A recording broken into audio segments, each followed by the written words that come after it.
दोस्तों, हाल ही में मैंने एक ऐसी तेलुगु साइकोलॉजिकल हॉरर फिल्म देखी जिसने मेरा दिमाग पूरी तरह से हिला दिया। फिल्म का नाम है हनी। ये फिल्म प्राइम वीडियो पर अभी उपलब्ध है और इसे डायरेक्ट किया है करुणा कुमार ने। आज हम इस फिल्म की पूरी कहानी डिकोड करेंगे और इसकी हैरान कर देने वाली एंडिंग की सच्चाई जानेंगे। अगर ऐसी डार्क और दिल दहला देने वाली कहानियाँ पसंद है तो वीडियो को लाइक और चैनल को सब्सक्राइब ज़रूर कर लेना। फिल्म की शुरुआत होती है एक बड़े से टेक्स्ट से जिसमें लिखा है, धर्म और इंसानियत हमें सही रास्ता दिखाने के लिए है, लेकिन कुछ लोग अपने अंधविश्वास की वजह से दूसरों को धोखा देते हैं, अपनों को भी नहीं छोड़ते।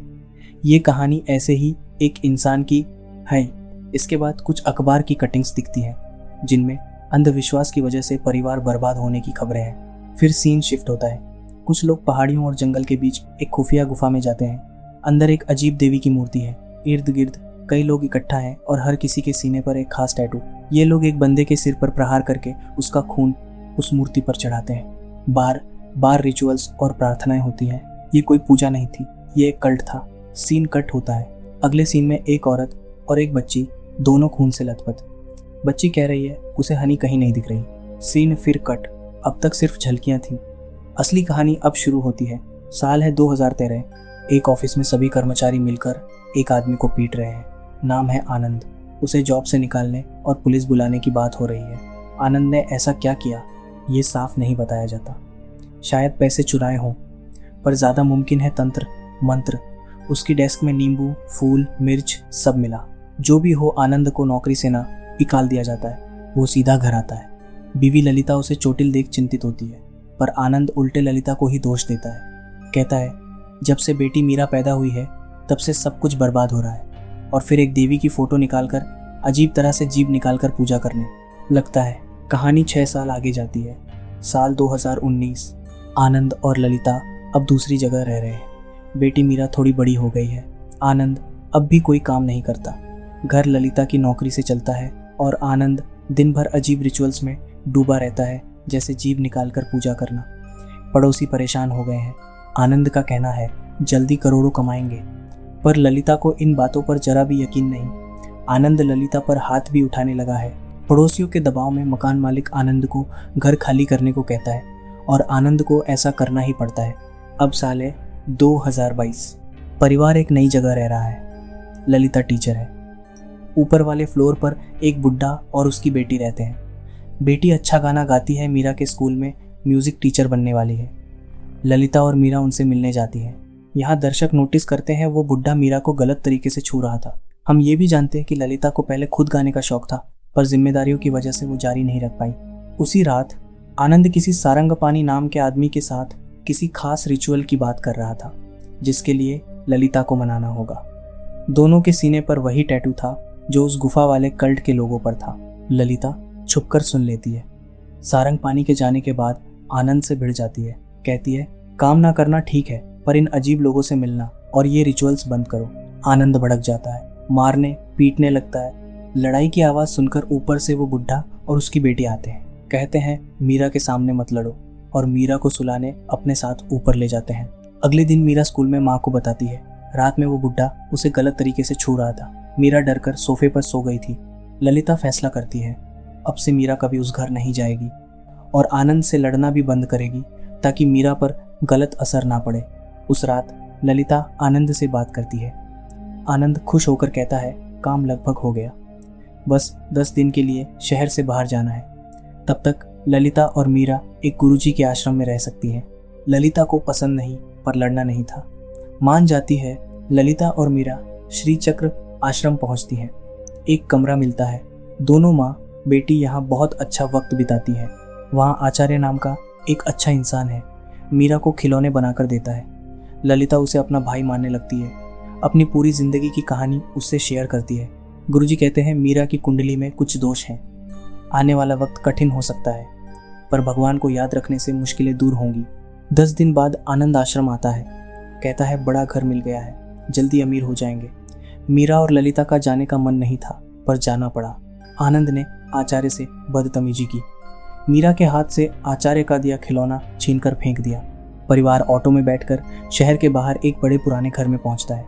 वहां सारंगपानी पहले से मौजूद था और एक औरत रवना जो देखते ही बदमाश लगती थी। कहने के लिए वो इनकी केयर टेकर थी। यहाँ हम देखते हैं रवना, आनंद और सारंगपानी तीनों एक बिल्ली के आकार की भरी हुई गुड़िया हाथ में लिए हुए थे और कह रहे थे मीरा को इसी से प्रैक्टिस करवानी होगी। उस रात आनंद ललिता को कुछ बताता है।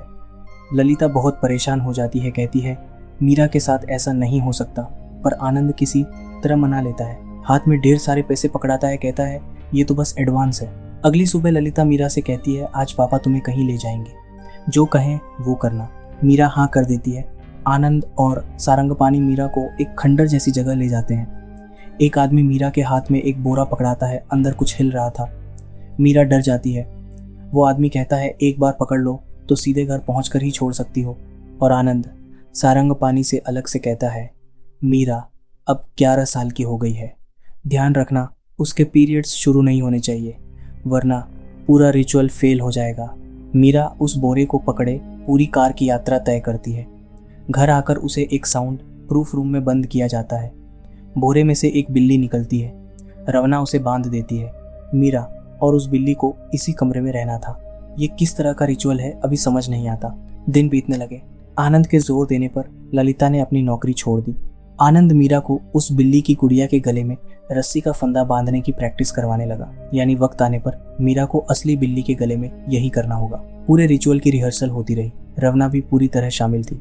फिर एक रात बिल्ली जोर जोर से चिल्लाने लगी। सब जाग गए। आनंद बोला वक्त आ गया। मीरा को रस्सी थमाई। मीरा ने सेटअप बनाया। बिल्ली प्रसव में थी। उसने 4 बच्चों को जन्म दिया। वहीं पैरेलल में रवना अजीब तरह से जीभ निकालकर प्रार्थना कर रही थी। सारंगपानी ने पूछा क्या बिल्ली का खून निकला है? अगर हाँ तो रस्सी जोर से खींचो। रस्सी का एक सिरा आनंद के हाथ में था। उसने खींचा। बिल्ली खत्म हो गई। ललिता यह दृश्य देखकर बेहोश हो गई। उल्टियां करने लगी। मीरा को वापस उसी कमरे में भेजा गया। उसने अपने हाथों से बिल्ली का खून कल लोटे में इकट्ठा किया। वो लोटा उस जगह चढ़ाया गया जहां आनंद पूजा करता था। सारंगपानी अजीब तरह से आंखें घुमाते हुए जीभ निकालते हुए प्रार्थना करने लगा। रिचुअल सफल हो गया। मीरा वापस उस साउंड प्रूफ रूम में गई जहां बिल्ली लटकी थी और उसे लगा वो बिल्ली वापस जिंदा होकर उसकी तरफ मुड़ी और म्याऊं की। यही फिल्म का इंटरमिशन आता है। इंटरमिशन के बाद उसी घर में सारंगपानी, रवना और आनंद 2 क्लाइंट्स के साथ बैठे हैं। सारंगपानी कहता है ये क्लाइंट्स सामान लेकर जाने वाले हैं, तो 10 दिन में फिर से एक गर्भवती बिल्ली का इंतजाम करना होगा। रिचुअल दोबारा होगा। आनंद कहता है ललिता दोबारा नहीं मानेगी, पर ये रुकने वाले नहीं। और हम देखते हैं सारंगपानी रिचुअल में शामिल सभी लोगों को मोटे पैसे दे रहा था जो क्लाइंट से लिए थे। अब तक ये रिचुअल क्या था वो इसी सीन में फाइनली खुलता है। सारंगपानी क्लाइंट को समझाता है दुनिया में बहुत कम लोग जानते हैं कि बिल्ली का गर्भजल बेहद शक्तिशाली होता है। जब बिल्ली बच्चे देती है उस वक्त जो तरल पदार्थ निकलता है उसे गर्भजल कहते हैं। फिल्म में इसे म्यूकस कहा गया है। कबली, विकृति, षष्ठी और केसरी ये तांत्रिक दुनिया के देवता माने जाते हैं। और षष्ठी देवी जिनका वाहन बिल्ली है उनकी उपासना से इच्छा पूर्ति होती है। जिसके पास बिल्ली का गर्भजल होगा उसके पास पैसा, पावर सब कुछ होगा, पर इसे हासिल करना आसान नहीं। बिल्ली जन्म देने के बाद ये तरल पदार्थ अपने बच्चों को ही खिला देती है, तो इसे हासिल करने का एक ही शुद्ध तरीका है। ऐसी लड़की जिसके अभी तक पहले पीरियड्स ना आए हों उसके हाथ से ये जल एक पात्र में भरना होगा। फिर पूजा करने वाले इंसान को वो पात्र उठाकर आगे चलना होगा, पीछे नहीं देखना, एक बूंद नहीं गिरानी। उसके बाद अपने घर के दक्षिण में उसे दफन आना होगा और उस पर कैक्टस लगाना होगा। जितना बड़ा कैक्टस उतनी तरक्की। यही वजह थी कि मीरा के पीरियड्स रोके जा रहे थे। उससे बार बार ये रिचुअल करवाया जाता और फिर वो गर्भजल अमीर क्लाइंट्स को मोटे दाम पर बेचा जाता। इधर रवना ललिता को एक खास जूस पिला रही थी जिसमें एक खास मशरूम मिला होता था। इससे ललिता मानसिक रूप से टूटने लगी। हम आनंद और रवना को एक साथ इंटीमेट होते हुए देखते हैं। इनका चक्कर था और रवना के सीने पर भी वही टैटू था। वो भी उसी कल्ट की सदस्य थी। ललिता को इसलिए पागल बनाया जा रहा था ताकि वो मीरा के रिचुअल्स रोक ना सके। एक नकली डॉक्टर औरत आती है जो ललिता को ऐसे इंजेक्शन देती है जिससे वो 5 साल तक मानसिक रूप से अस्थिर रहे। डॉक्टर ने चेतावनी भी दी, इंजेक्शन के बाद ललिता हिंसक हो सकती है, इसीलिए उसे कमरे में बंद करके बिस्तर से बांध दिया गया। मीरा का उस कमरे में जाना मना था। अब मीरा की बारी। वही नकली डॉक्टर मीरा को भी इंजेक्शन देती है ताकि उसके पीरियड्स और देर से आए। इससे शरीर पर बहुत बुरा असर पड़ता है, ग्रोथ रुक जाती है, पर इन्हें कोई फर्क नहीं, पैसे चाहिए थे। एक रात मीरा सो रही थी। तभी बिल्ली की आवाज़ आई और अगले ही पल मीरा ने अपने बगल में खुद को देखा। बिल्ली के कपड़ों में एक लड़की म्याऊं कर रही थी, अपना हाथ चाट रही थी, बिल्कुल बिल्लियों जैसा। मीरा ने पूछा, तुम कौन हो? उस लड़की ने कहा, मैं तुम्हारी जुड़वा बहन हूँ। मीरा ने उसका नाम रखा हनी, वही नाम जो माँ उसे प्यार से पुकारती थी। हनी ने सब बताया। ये लोग जानबूझकर माँ को बीमार कर रहे हैं ताकि वो इन्हें रोक ना सके। और हनी ने माँ के कमरे की चाबी तक दिखाई, कहा इससे माँ से मिल सकती हो। मीरा उस वक्त कमरे में नहीं गई, पर दरवाजे की दरार से उसने देखा माँ पागलों जैसा व्यवहार कर रही थी। एक बात ध्यान देने वाली, जब भी हनी आती थी आसपास धूल और धुआं दिखता था। इसका मतलब बाद में समझ आएगा। इसी दौरान हम आनंद और रवना को पूरी तरह एक साथ देखते हैं और रवना के सीने पर वही टैटू, वो उसी कल्ट का हिस्सा थी। अगले दिन वही नकली डॉक्टर फिर आती है, मीरा को एक और इंजेक्शन लगाती है। हनी मीरा को वार्न करती है, ये कोई असली डॉक्टर नहीं, ये तुम्हारे साथ गलत कर रही है। एक और गर्भवती बिल्ली लाई जाती है। मीरा को उसी साउंड प्रूफ कमरे में बंद किया जाता है। वही रिचुअल दोबारा होता है और हनी अब बार बार आने लगती है। मीरा को सच बताती रहती है जैसे कि माँ को अस्पताल नहीं ले जाया जाएगा, उसे इसी बदतर हालत में कैद रखा जाएगा। इधर आचार्य आश्रम वाला ललिता और मीरा को ढूंढ रहा था। महीनों से इनका कोई पता नहीं था। वो उनके पुराने घर तक पहुंचा, वहां उस बुढ़े की बेटी से बात की, थोड़ा अंदाजा मिला। महीने बीते, 1 साल से भी ज्यादा। बार वही रिचुअल। मीरा और ललिता दोनों की हालत बद से बदतर होती गई। वो नकली डॉक्टर खुद कहती है, मीरा का हार्मोनल बैलेंस पूरी तरह बिगड़ सकता है। अगर पुलिस पकड़ ले तो कितने साल की सजा होगी। फिर भी पैसों के लालच में इंजेक्शन देती रही। आनंद और सारंगपानी क्लाइंट से मिलते हैं। यहाँ सारंगपानी कहता है, दुनिया में और भी लोग हैं जो ये बेचते हैं, पर हमारा सबसे शुद्ध है, इसलिए हमारा नाम सबसे ऊपर है। यानी ये कोई अकेले नहीं थे, एक पूरा अंडरग्राउंड नेटवर्क था। एक दिन आनंद बाहर गया, मीरा से कहकर गया, रवना को डिस्टर्ब मत करना। उस दिन रवना और मीरा घर पर थीं। किसी ने डोरबेल बजाई। रवना ने दरवाजा खोला, हमें नहीं दिखाया कि कौन था। आनंद जब लौटा रवना गायब थी। पहले लगा पैसे लेकर भाग गई होगी, पर घर में रखे सारे पैसे सुरक्षित थे। रवना गई कहाँ, ये थोड़ी देर बाद पता चलेगा। इसी बीच एक गरीब आदमी एक छोटी बच्ची को घर पर लेकर आता है। मीरा अब काफी बड़ी हो चुकी थी, इसलिए अब इस नई बच्ची से रिचुअल करवाया जाएगा। पर मीरा और ललिता को ये लोग छोड़ने वाले नहीं थे, क्योंकि ये दोनों बाहर जा आकर पुलिस को सब बता सकती थी। नई बच्ची को उसी गुफा में ले जाया गया जो फिल्म की शुरुआत में दिखी थी। आनंद भी साथ गया। घर पर सिर्फ मीरा। हनी ने कहा, अब वक्त है, चाबी से माँ का कमरा खोलो। मीरा ने चाबी निकाली, ताला खोला। ललिता मानसिक रूप से टूटी हुई थी, पर अपनी बेटी को पहचान गई। मीरा ने कहा, माँ, मुझे यहाँ मेरी बहन हनी लाई है। ललिता समझ गई, मीरा को हेलुसिनेशन हो रहे हैं। हनी कोई है नहीं, पर उसने ऐसे एक्ट किया जैसे हनी दिख रही हो। हनी ने मीरा से कहा, तुम्हारी माँ झूठ बोल रही है, वो मुझे नहीं देख सकती। दोनों ने मिलकर प्लान बनाया। मीरा ने आनंद के सोडे में नींद की दवा मिला दी। आनंद नई बच्ची के साथ वापस लौटा। पहले बच्ची को साउंड प्रूफ रूम में बिल्ली के साथ बंद किया, फिर खुद दारू में सोडा मिलाकर पिया। सोडा पीते ही होश खो बैठा। मीरा ने माँ को आज़ाद किया। ललिता ने आनंद को एक्स्ट्रा इंजेक्शन लगाया, फिर उसे घसीटकर पूजा वाली जगह ले गई। ललिता आज़ाद होकर बहुत खुश थी। बारिश में भीगी। मीरा ने जाकर उस नई बच्ची को आज़ाद किया, घर से बाहर भेज दिया। फिर ललिता ने पूजा वाली जगह से एक पत्थर उठाया और आनंद के सिर पर वार करके उसे हमेशा के लिए खत्म कर दिया। आनंद की लाश को उसी तरह लटकाया जैसे यहाँ बिल्लियों को लटकाया जाता था। फिर उस पूजा वाली जगह में आग लगा दी, क्योंकि यहाँ गंदे रिचुअल्स होते थे, अजीब देवताओं को पूजा जाता था। मीरा और ललिता दोनों हंसी। अगली सुबह पुलिस आई। आनंद की लाश मिली। सारंगपानी पकड़ा गया। जमीन की खुदाई में 1-2 पात्र मिले। बिल्लियों के कंकाल मिले। न्यूज़ में चारों तरफ फैल गया। एक पूरा परिवार अंधविश्वास की वजह से बर्बाद हुआ। वो नई बच्ची को पुलिस ने रेस्क्यू कर लिया, पर मीरा कहीं नहीं मिली।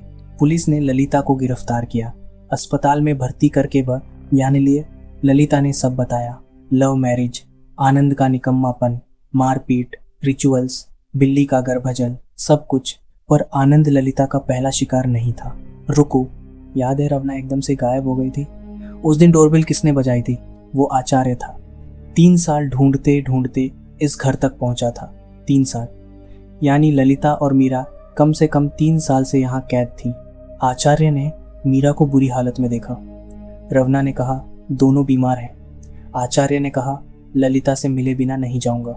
हारकर रवना ललिता के कमरे में इंजेक्शन लगाने गई ताकि उसे काबू में रखकर आचार्य से मिलवाए, पर वो भूल गई इंजेक्शन के बाद ललिता हिंसक हो सकती है।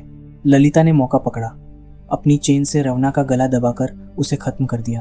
तभी कमरे में मीरा और आचार्य आए। दोनों ने देखा ललिता की हालत और रवना की लाश।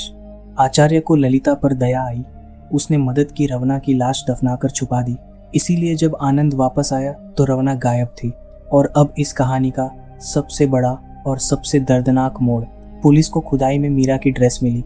ललिता ने सिर्फ आनंद को नहीं, अपनी बेटी मीरा को भी खत्म किया था। क्यों? ललिता ने देखा मीरा को हेलुसिनेशन हो रहे थे। हनी दिखती थी जो किसी को नहीं दिखती। इंजेक्शनों की वजह से मीरा का शरीर ग्रो नहीं कर पाया था। 3 साल बाद भी वो वैसी ही दिखती थी, जबकि इस उम्र में बच्चे बहुत तेजी से बड़े होते हैं। ललिता के मन में एक टूटा हुआ ख्याल आया, मीरा को इस नर्क जैसी जिंदगी से हमेशा के लिए आज़ाद कर देती हूँ। दूसरी दुनिया में वो खुश रहेगी। और ललिता खुद को इस सब के लिए जिम्मेदार मानती थी। शुरुआत में उसी ने आनंद की बात मानकर उस पहले रिचुअल के लिए हाँ की थी। ये किसी सही दिमाग वाले इंसान का फैसला नहीं था। ये एक टूटी हुई, सालों से जहर और टॉर्चर में जकड़ी माँ का फैसला था। फिल्म यही दिखाती है, ट्रॉमा इंसान को तोड़ देता है। ललिता भी उसी कल्ट की एक विक्टिम थी। फिल्म की शुरुआत में वो सीन था, मीरा कह रही थी कि अब होनी नहीं दिख रही। शायद मीरा डर गई थी और अपनी माँ की नीयत समझ गई थी, या शायद आनंद के खत्म होने के बाद मीरा का बदला पूरा हो गया था और होनी की जरूरत नहीं रही। आचार्य को पुलिस ने गिरफ्तार किया। फिल्म के अंत में हम मीरा और ललिता की पहले की खुशहाल जिंदगी की झलकियां देखते हैं और यही फिल्म खत्म होती है। अब सवाल, हनी कौन थी? पहली नज़र में लगता है कोई अलौकिक शक्ति, एक कैट स्पिरिट। फिल्म में इतनी बिल्लियां खत्म हुई थी, शायद उन सबकी सामूहिक आत्मा या षष्ठी देवी का कोई रूप। पर असल सच ये है, हनी मीरा के दिमाग की एक रचना थी। मीरा बचपन से चरम तकलीफ में थी। माँ, बाप को लड़ते देखना, बाप को तंत्र मंत्र करते देखना, अपने हाथों से बार बार बिल्लियों को मरते देखना, बंद कमरे में सालों तक कैद, इंजेक्शन, कोई रास्ता नहीं, एक बुढ़े का गलत इरादा। ऐसी हालत में किसी भी बच्चे का दिमाग जिंदा रहने के लिए एक काल्पनिक साथी बना लेता है। मीरा कमजोर थी तो हनी बहादुर थी। मीरा डरपोक थी तो हनी निडर थी। मीरा चुप रहती थी तो हनी सच बोलती थी। जो मीरा चाहती थी पर कर नहीं सकती थी, वो सब हनी करती थी। मनोविज्ञान में इसे कोपिंग मैकेनिज्म कहते हैं। जब कोई बच्चा इतने गहरे आघात से गुजरता है, उसका दिमाग एक अलग पहचान खुद बना लेता है जो उसे जिंदा रखे। और हनी का बिल्ली के कपड़ों में होना भी सांकेतिक था। मीरा ने इतनी बिल्लियों को मरते देखा था, उसका अवचेतन मन उन्हीं से जुड़ गया था। हनी उन सब बिल्लियों की सामूहिक याद भी थी। और फिल्म में जब भी हनी आती थी, धूल और धुआं दिखता था। ये कोई भूत का संकेत नहीं था, ये फिल्म की दृश्य भाषा थी जो बता रही थी कि अभी जो दिख रहा है वो मीरा की कल्पना है। अब रिचुअल के नाम कबली, विकृति, षष्ठी और केसरी। कबली यानी शक्ति का बुलावा। शुरुआत में गुफा में जो पूजा थी वो इसी का हिस्सा था।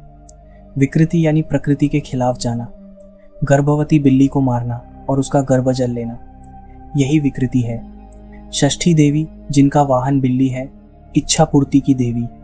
और केसरी या खेचरी मुद्रा, जो तंत्र में सबसे ऊंची अवस्था मानी जाती है।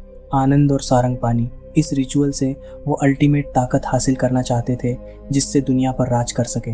ये भी हिंट मिलता है कि ये दोनों किसी बड़े संगठित कल्ट नेटवर्क के छोटे खिलाड़ी थे। आनंद इस फिल्म का असली खलनायक था। लालच और अंधविश्वास का मेल, शॉर्टकट से अमीर बनने की चाहत, काम नहीं किया पर अपनी ही बेटी को एक औजार बना दिया। मीरा के जन्म से ही उसे लड़की बोलकर कोसता था। उसे अपनी बेटी से जरा भी प्यार नहीं था। फिल्म का संदेश साफ है, अंधा विश्वास और लालच मिल जाए तो इंसान इंसान नहीं रहता। और आखिरी बात जो ज्यादातर लोग मिस कर देते हैं, आनंद और सारंगपानी के पकड़े जाने के बाद भी समस्या खत्म नहीं हुई। सारंगपानी खुद कह चुका था कि और भी लोग ये बेचते हैं। हनी की कहानी एक अकेला केस नहीं, एक पूरी अंडरग्राउंड दुनिया की झलक है। शायद इसीलिए फिल्म का अगला पार्ट भी आए। और दोस्तों, ये सिर्फ एक फिल्म नहीं थी, ये उन बच्चों की कहानी है जो अपने ही घर में सुरक्षित नहीं है, जिन्हें उनके अपने ही लोग एक औजार की तरह इस्तेमाल करते हैं, जिन्हें बचाने के लिए कोई नहीं आता तो उनका दिमाग खुद ही एक रक्षक बना लेता है। मुझे कमेंट्स में बताना क्या तुम्हें लगता है, हनी सच में एक आत्मा थी या मीरा के दिमाग की रचना? और ललिता ने जो अपनी बेटी के साथ किया, क्या वो एक माँ का प्यार था या टूटे हुए दिमाग का फैसला? अपना जवाब कमेंट्स में ज़रूर लिखना। और ऐसी ही दिमाग हिला देने वाली कहानियाँ सुनते रहना है तो चैनल को अभी सब्सक्राइब कर लो, क्योंकि अगली कहानी इससे भी भयानक होने वाली है।